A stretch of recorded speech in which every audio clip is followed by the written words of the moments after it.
Welcome to the API Resilience Podcast. If you've ever wondered what it really is we do when we do APIs, and if you've wondered how APIs change organizations, our communities, and our society, look no further. This is the podcast you've been searching for.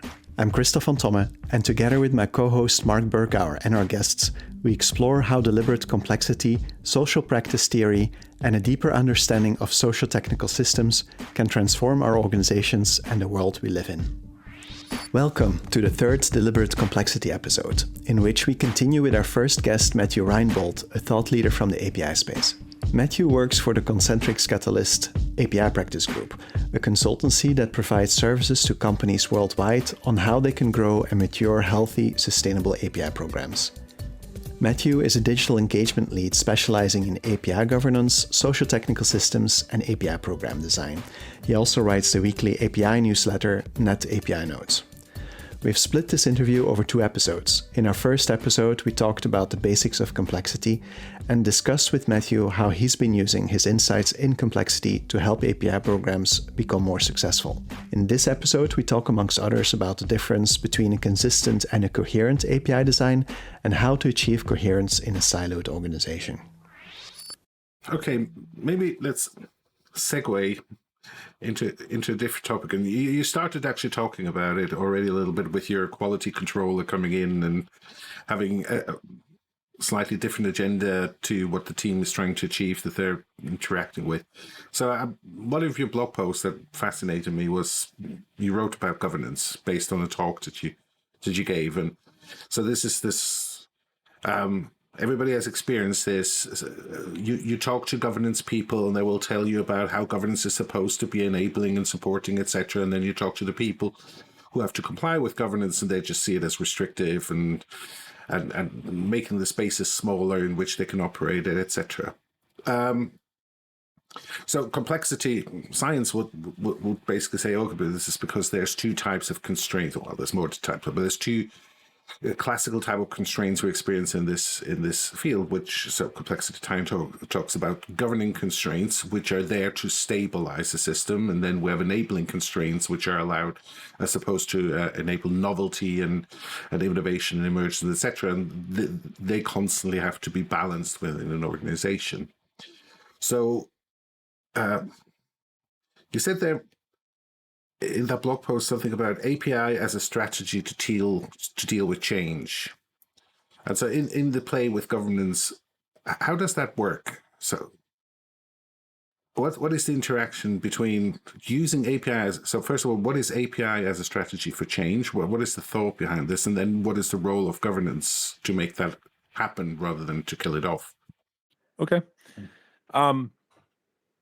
So in regards to API as a strategy for change, when we take a complex monolith and we decompose it into pieces, in theory, we have a greater ability for teams to deliver and give them more autonomy. So, if I'm writing to an interface, I can subsequently continue to iterate on my performance and my security and my so on and so forth, knowing that interface will subsequently stay relatively stable. And because I'm interfacing with other things through a well understood and stable contract, I can have a reduced communication overhead between the subsequent teams. They should be able to, continue to do what they do on their localized API, knowing that, okay, the subsequent product or experience or service that picks this up, is going to be stable. So rather than having systems that did that old quarterly release cycle where everything is deployed all at once and the big bang subsequently breaks things because it wasn't tested all uniform and so on and so forth, by pursuing an API strategy, we can get greater agility through this decomposition. Like people are able to run faster without subsequently having to deal with other people. So, excuse me. So as far as APIs go, that's subsequently how we can facilitate change. If, for example, if our cyber group comes in and says, okay, well, we need to adopt a uniform identity management model, in theory, like those individual teams can pick that up as they need to in their backlog, and we can roll that out and subsequently have peace and harmony at the end of it, and 5 o'clock beers. Now, as far as how does governance tie into that, the first thing that I ask whenever I go into a company and they say they have some kind of governance, I am much less interested in the static artifacts that are present, like their style guides or their requirements doc or even their templates. The first thing that I'm interested in is, what is your process to change? Every corporation, every company is in the midst of constant and ongoing change. Their expertise of their teams are changing. The makeup of those teams is changing. The marketplace is changing. Their strategy is changing. And their governance needs to ensure that it's delivering the outcomes needed by the company. And because those outcomes are always constantly changing, I want to see how they facilitate that change. Yes, at some point it's going to be manifest in these artifacts, the processes and the tools and the standards. But do you have a group that only meets once a year and subsequently like tosses out a standards doc that is not read by anybody? Or do you have a community of practice that's coming together and once a week or every other week is constantly assessing, are you driving the desired behaviors? Is there a problem? Is there a friction? Do we need to modify things? Do we need to change things? How is that change performed? Is it one benevolent dictator? Is it a democracy and we go, consensus? How are these processes facilitated within your organization to ensure that whatever outcomes you're driving with that API program are the right ones? All too often, I see companies, they realize they have a problem. They've produced way too many APIs and they're all inconsistent. Managers try and build new experiences. They try and build products on them. And it's like having a Lego brick and a Tinker toy and a wood block, and they're having to do way too much bandaging of these things together. They simply don't integrate like they should. And so then subsequently, hey, we're going to create a center of enablement or a center of excellence that's going to make all these things consistent and it's going to fix the problem. And one of the first actions of that group is, hey, we need to deliver something. Let's go to Netflix. Let's go to Twilio. Let's go to Stripe. Let's go to one of the other well-known API companies. And we're going to take their entire standards doc and we're going to say, everybody has to do it this way right now. And at that point, it's a lost cause because they have a complex environment with people doing behaviors that have already been done. Obviously, some of those behaviors aren't good. There's some inconsistencies that are leading to this lack of integration.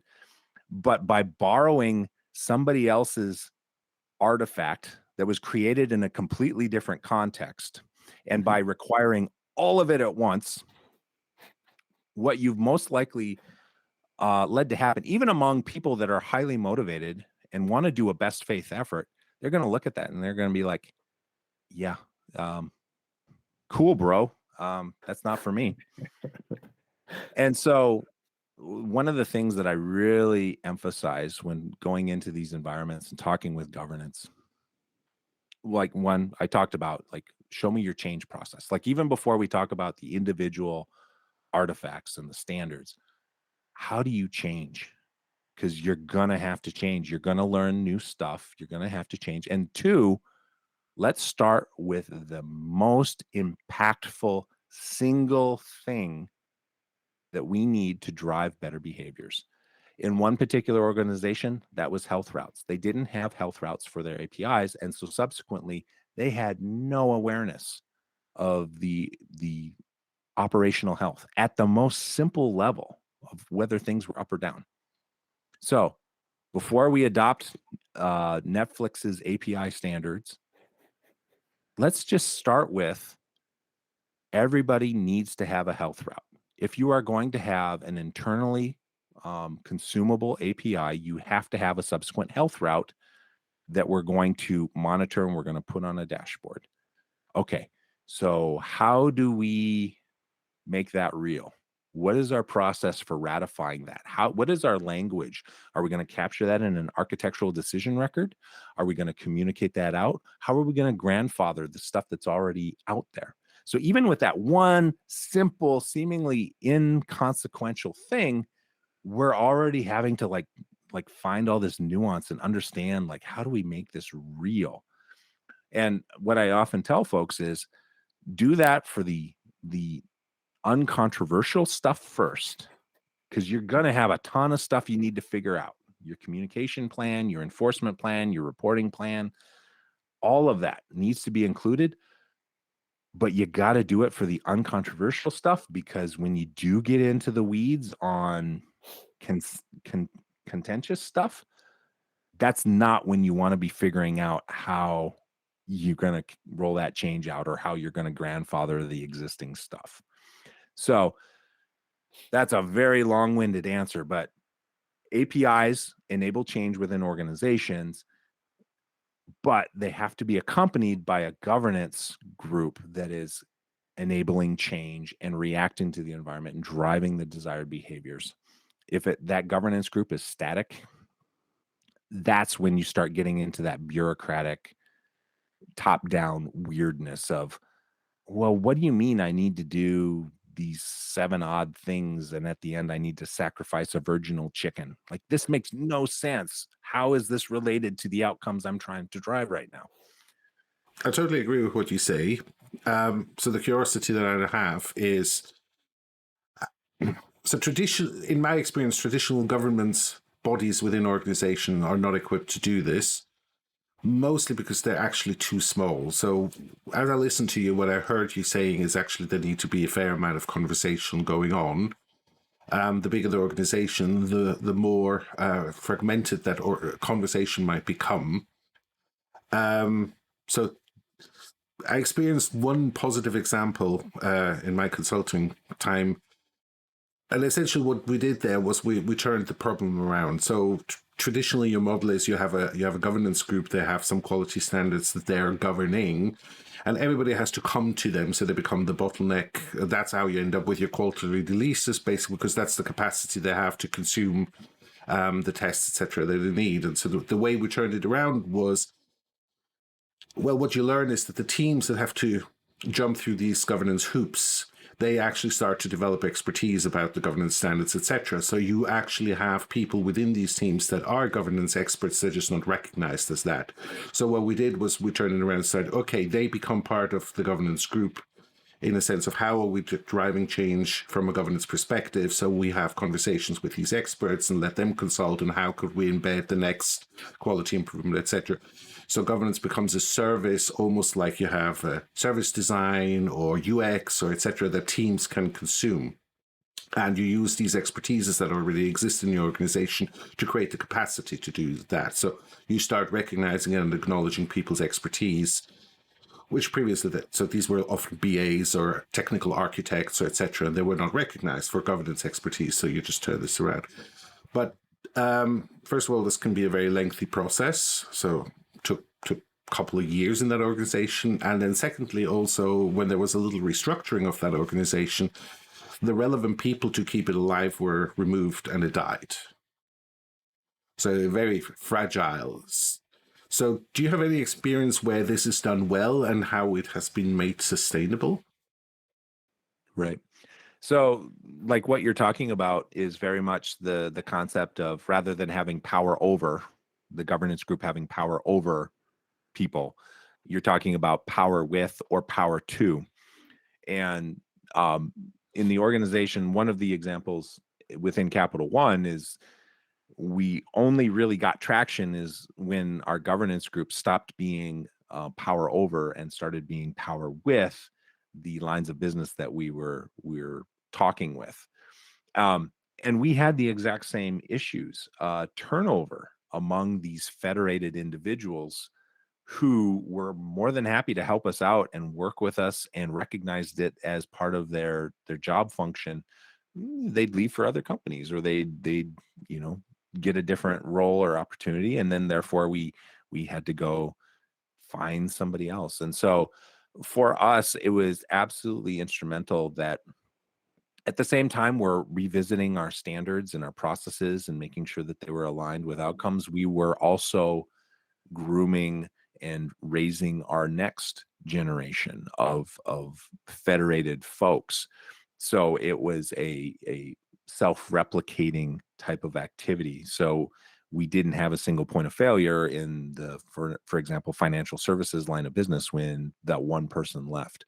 Like we had a training operation that was about building community, bringing people into the fold, getting their activities recognized as their formal job description.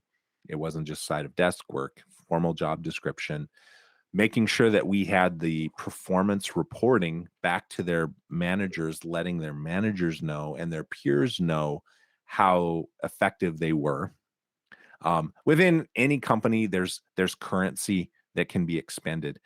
In Capital One, there was formalized mechanisms for recognition, and providing those on a regular basis, like, hey, that person, they're doing awesome, they helped us out, we have metrics to show what a positive influence they are within their organization. And then we subsequently would know that not only did that person now have currency that could be spent during their performance conversations, like, hey, check it out, I'm doing really well, but then their managers got a clearer sense of what good behavior looked like in the organization, and the managers then subsequently would help spread that out to their other folks. Like, hey, I'm not getting this kind of feedback for other people, maybe you should start doing these things that this person was. So as part of the Power With and Power To activities, I had time set aside. Like, I needed to go and I needed to perform these kind of grooming opportunities, help build and sustain the community with the kind of performance, and making sure that work was flowing through our already established mechanisms for rewarding performance and rewarding and acknowledging good behavior.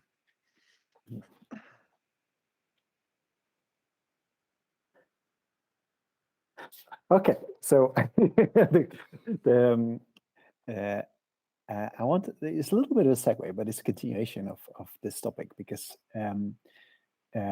before you mentioned coherence, and that made me light up, because I've been thinking a lot about coherence. I've been talking to people about coherence, and often people get back to me like, I don't really get what you're talking about.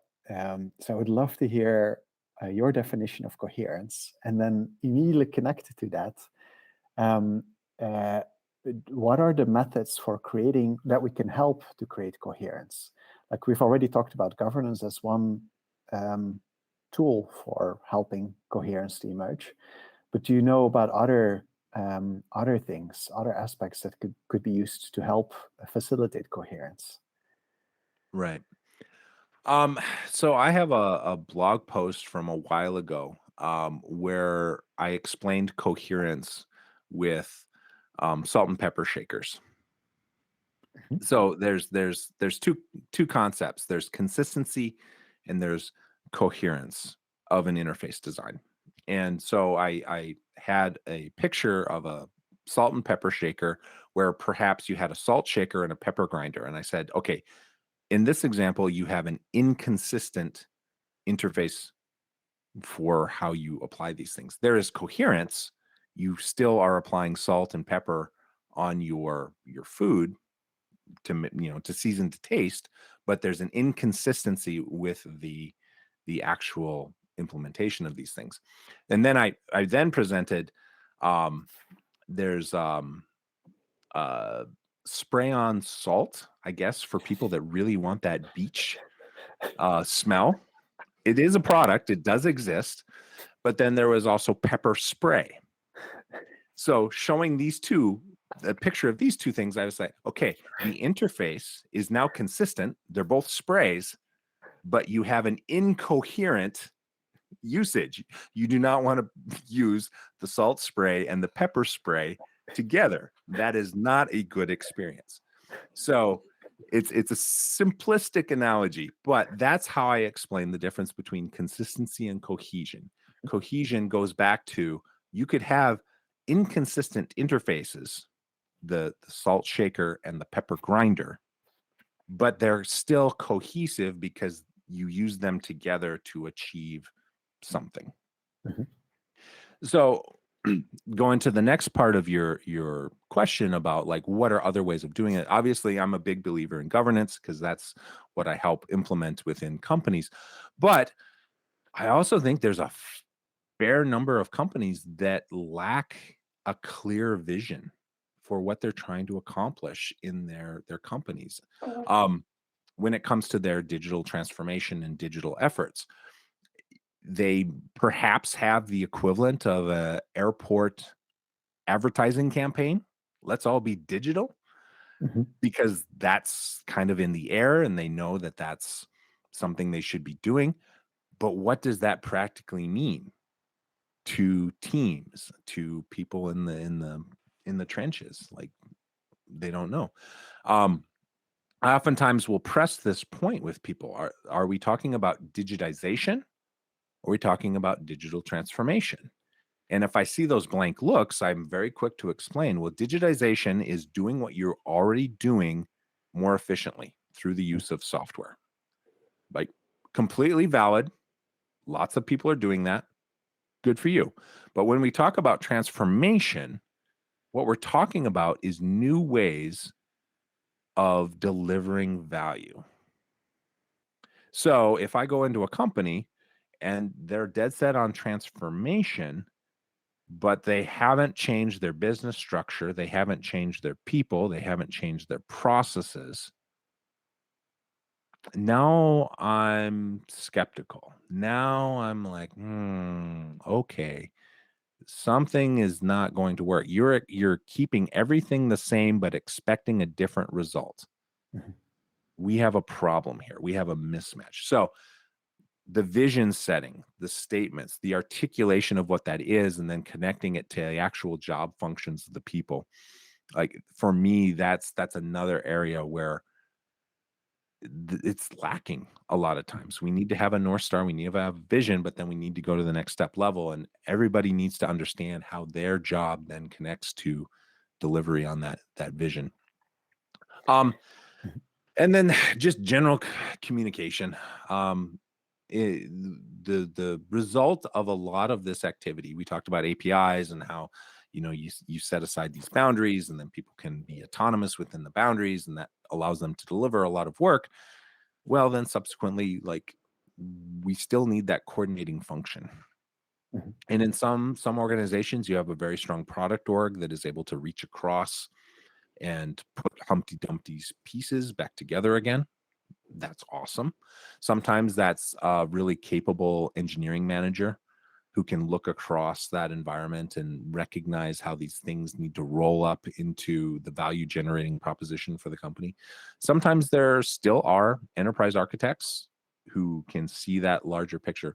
But regardless of job function, like, what is that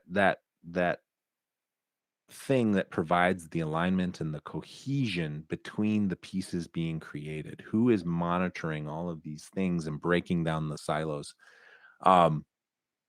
That is an incredibly important thing. And going into these companies, sometimes that needs to be established. It's well, two thoughts. One, I'm just taking Ruth Mallon's training course on architecture and all the good stuff. And one of the core things that really came up in our class was that building good software is about first forming a theory of the problem, and then also forming a theory of your solution, and then like co-evolving those together as you learn more about what you're doing. So it sounds like part of creating a coherent API initiative is maybe having a theory about the platform that is going to enable you to create new business value, and then actually executing on that platform in the shape of APIs. So that was one thought, and then the other one was the coherence and alignment, because I think I don't remember where I read it, but I read this week, and Marc, you're amazing. You remember everything you read and put attributes. Or much better than me. I only quote the stuff I remember where I read it. But I need to look it up. But there was a really interesting one that it was an article in which was explained that you can have coherence without alignment, and that's we in a top-down structured organization that's more the traditional model. The default idea is that we have to get alignment. Everybody needs to believe the same story, and we're going to force it down their throats so that we can get coherence. And this is like the old way of getting to coherence, and it works. It's kind of it's a struggle.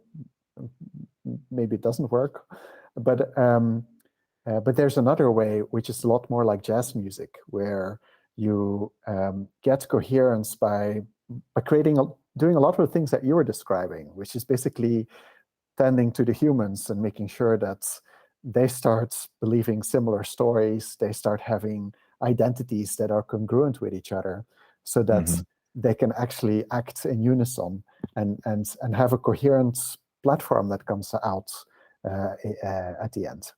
Yeah, the whole forcing it down their throat is not something that I established. Oftentimes I'll be talking with leadership and we'll be talking about the vision, but an aspect of that is how do we enable the co-creation? Yes, maybe the executive leadership has some idea of where they want to drive things, but it's not a matter of then subsequently military style, like dictating how the rank and file will march. It's about, this is the vision, where we're going to go. Now, subsequently, how are you going to play a part in that? How do we enable you to have an ability to co-create your subsequent part in that larger vision? And so I like your jazz metaphor.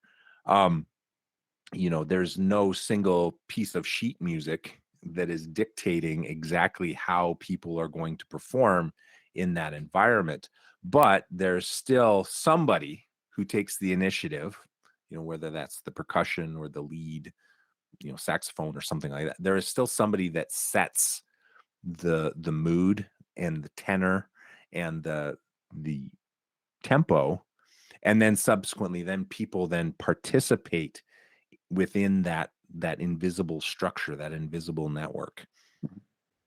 And I just looked it up. It was an article on Wardley mapping from Ben Mosior and Jay Bloom from a training that they did together, where this, I think I got the reference to this alignment versus coherence. But yeah, I think it's this: be mindful of the human. It always comes down to be mindful of the humans. Just yeah. Well, that seems to be a bit the tenor of this conversation now. Is that so? I think a lot of traditional views, or I don't know how traditional they are, because if you dig into the past, you find they're not quite like that. So it might have been a second half of the 20th century view of organization became very technocratic, almost mechanistic. And what we're seeing now, so a lot of what you actually said is there need to be conversation, there need to be participatory processes where, and it's not just about getting buy-in from people, but it's literally getting the views of people from various aspects of the organization together to get complex change happen. And so I don't actually think this alignment by pushing your people down their throats ever works. If it works very short term, but it's very brittle, because ultimately people don't buy in. So you can short term create a bit of pressure that they just all feel they need to comply with, but they will as soon as possible try to break out of it. And so the coherence actually comes exactly from, can we create conditions in which people can pursue their own goals while keeping the whole thing together and moving in a sensible direction? Right. Well, and creating those identities, just to kind of bring it back here in the US, I think we probably dialed up individualism to 11. The idea that the individual is the sole important unit within a workplace, and so the idea of teams is kind of there, but the teams are really just there to facilitate the individual goals for as long as the individual is within the company, and then subsequently they either get promoted or they leave.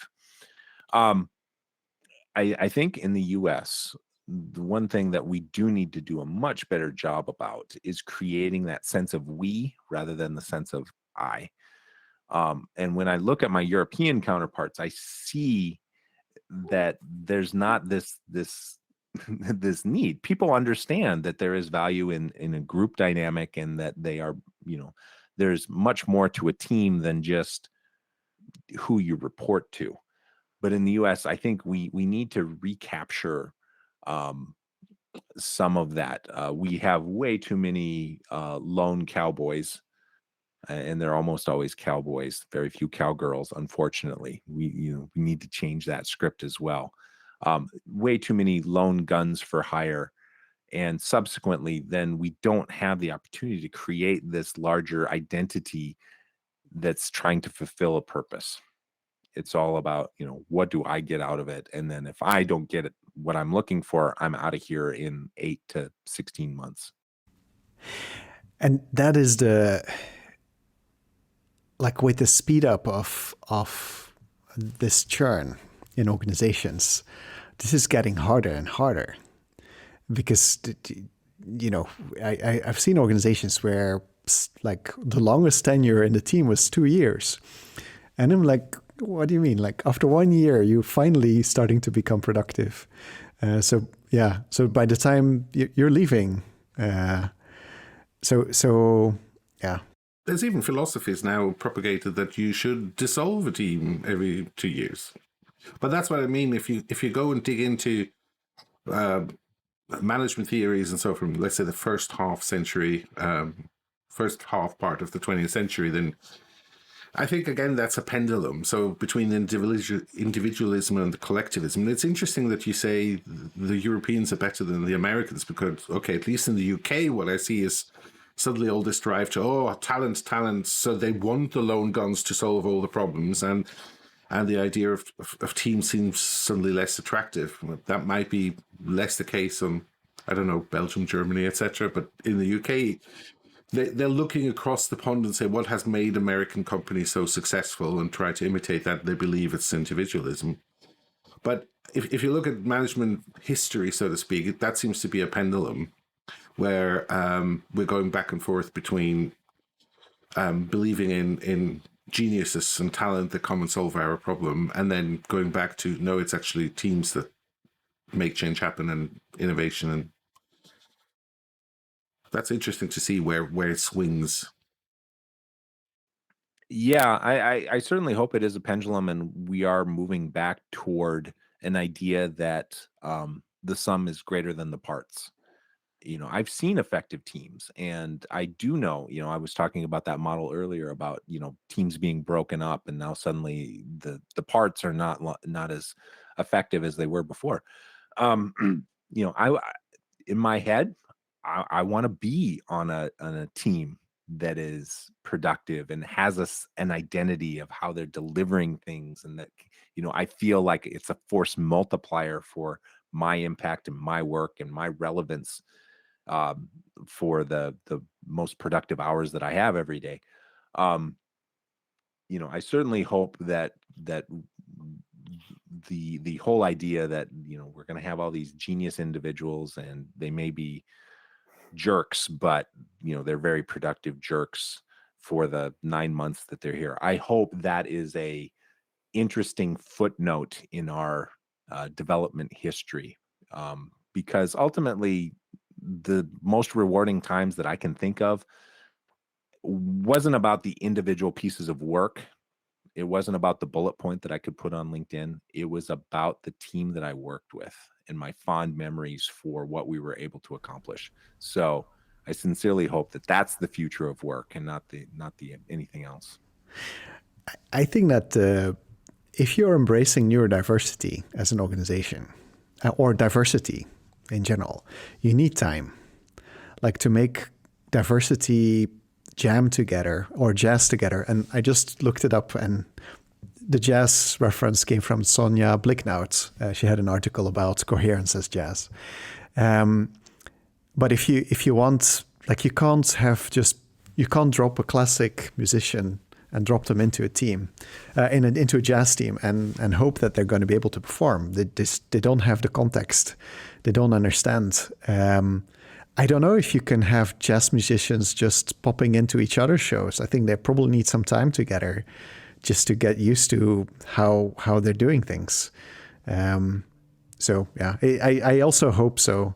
I imagine that maybe this is a differentiator as a business. If you can create the setting where people don't feel the need to just run off to the next career move, that maybe, yeah, this is the thing that can really set you apart, because you can just have much better teams.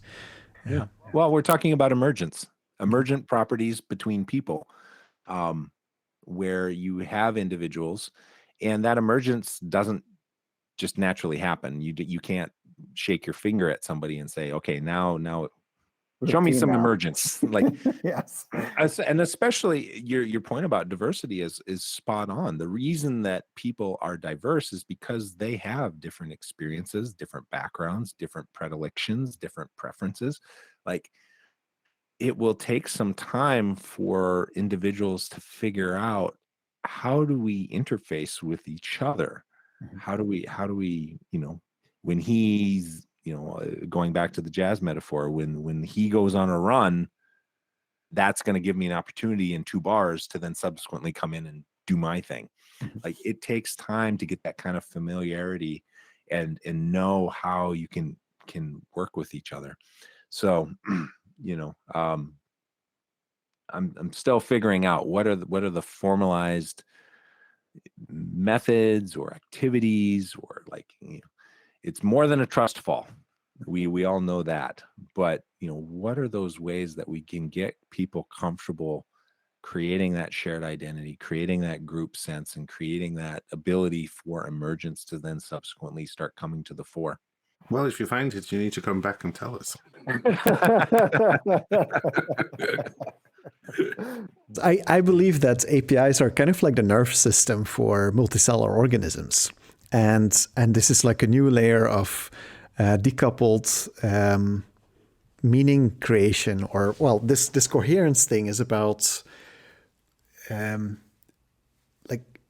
so I believe that if you don't understand this, you can't do it.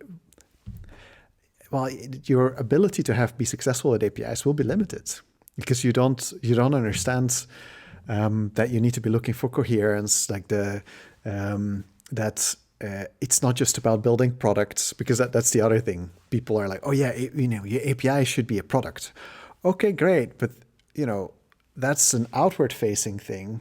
That's not necessarily something you're using to build other stuff on top. So if you're building an internal API program, you need to manage it different. You need to manage it for coherence rather than for variety, or for product market fit.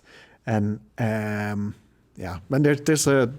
It was when I was reading, I forget the actual author, but I was reading about how they were saying that the power within a system is in the interactions.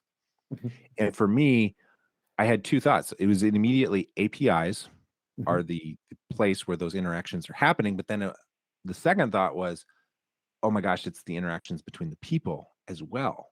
Mhm. And we assume like all of this is programmatic that's happening in there. No, these are lines of communication that are now being rewired within the organization, Yes. that are subsequently like creating brand new interaction patterns. And I was like, oh. That Exactly. right there. That's the thing. Exactly. And it's not just taking a standard operation procedure and this is your manual. It's about creating that freedom where people can do their adaptiveness, but then with a clear, nice, structured set of constraints that enables them to be more productive and create better places to live and to work. Probably that's also how we get teams to stay together longer, because it's a better space for them that they've created for themselves. Well, we'll see. Thank you very much for going with us through the rabbit hole. Well, thanks for setting this up. I know it's kind of late over there, so I appreciate, especially on a Friday. So I appreciate the time. This is the perfect Friday. This is this is the way I want to go into my weekends. Okay. With some new ideas to think Marc about. disagrees, but okay. That was He agrees. That's it for this episode. Learn more about Matthew and his work at matthewreinbold.com and about Concentrix at catalyst.concentrix.com. This episode of the Resilience Podcast was brought to you by Pronovix and Contextualise. You can learn about our companies at pronovix.com and maturitymapping.com. Thank you for listening, and until next week, be sure to mind the context.